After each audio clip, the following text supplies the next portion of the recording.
आखिर किस मिट्टी की बनी हो तो मुझे समझ में नहीं आता है। क्या हो गया? क्या हो गया? तुमने देवरानी को 8,000 रुपए किस लिए दिए थे?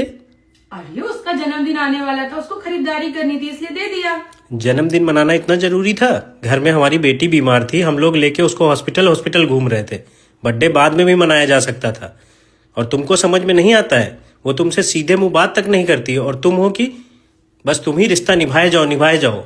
समझ में सब कुछ आता है, पागल थोड़ी हूँ। पर अगर घर में रिश्ते चलाने हैं ना, सबको साथ में रखना है ना, तो एक को झुकना पड़ता है। तो मैं बड़ी हूँ, मैं झुक जाऊंगी तो परिवार संभल जाएगा।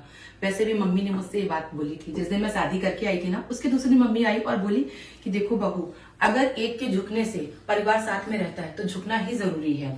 मम्मी भी झुकी तो आज पापा के साथ सारा भाई रहते हैं, सारा परिवार समेट के रहता है। तो मैं भी झुकी हूँ तो देवर आपके साथ में रहते हैं ना। मेरी बेटी को चाचा का प्यार नसीब होता है। देवरानी की गलती की सजा मैं अपनी बेटी को क्यों दूं?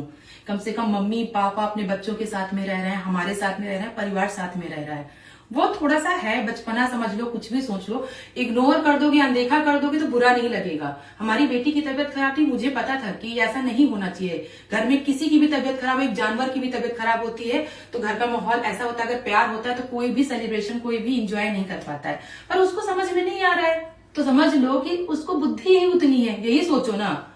इतना नहीं गुस्सा करते हैं। अगर मैं भी उसके जैसी हो जाऊंगी तो घर का माहौल खराब हो जाएगा और मम्मी को दुख होगा, परिवार बिखर जाएगा।